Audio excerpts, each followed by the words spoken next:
तो एनसीईआरटी जो 8 क्लास का है उसके फर्स्ट चैप्टर का ये दूसरा क्वेश्चन है। अंग्रेज़ों ने सरकारी दस्तावेज़ों को किस तरह सुरक्षित रखा, है कि नहीं।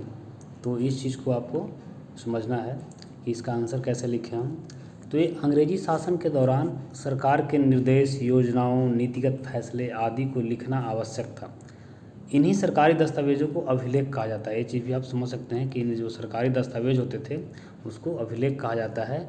इस प्रकार ज्ञापन, टिप्पणी और प्रतिवेदन का मतलब होता है रिपोर्ट पर आधारित शासन की संस्कृति पैदा हुई। यानी कहने का मतलब इससे पहले भारत में इस प्रकार के शासन व्यवस्था जो है, शासकीय कार्य इस प्रकार से नहीं होते थे। एक नई संस्कृति का उद्गम हुआ भारत में, है कि नहीं। सरकारी दस्तावेज़ों को सुरक्षित रखना, है सब चीज़ें शुरू हुई। तो ब्रिटिश सरकार द्वारा सरकारी दस्तावेज़ों को सुरक्षित रखने के लिए निम्नलिखित उपाय किए गए थे। क्या क्या उपाय किए गए थे तो इसको देखेंगे हम बारी बारी से। तो पहला जो है शासकीय संस्थान थे में अभिलेख कक्ष बनाया गया, है कि नहीं। अभिलेख कक्ष यानी कि वहाँ पे जो है जो लेटर वगैरह होंगे या इम्पोर्टेंट डॉक्यूमेंट्स होंगे उसको रखा जाता था वहाँ।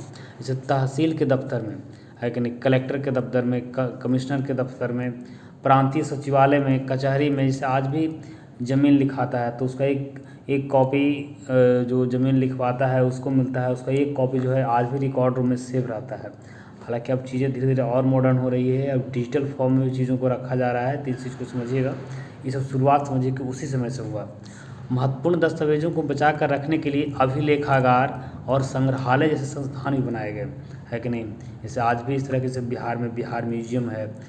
तो ऐसे तमाम तरह की चीज़ें हैं, है कि नहीं, जिससे हर सरकारी कार्यालयों में भी, है ना, जहाँ पे दस्तावेज़ों को सुरक्षित रखा जा रहा है। तो ये सब शुरुआत जो हुई है वो ब्रिटिश काल में हुआ।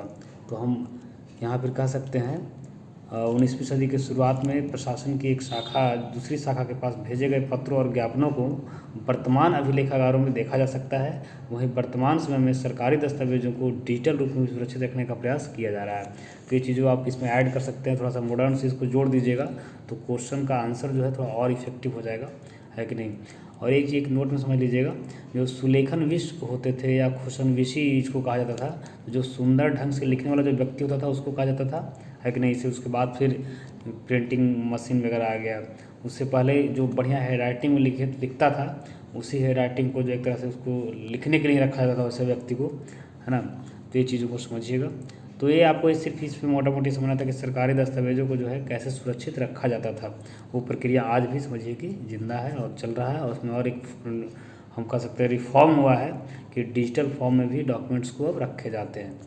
It's all.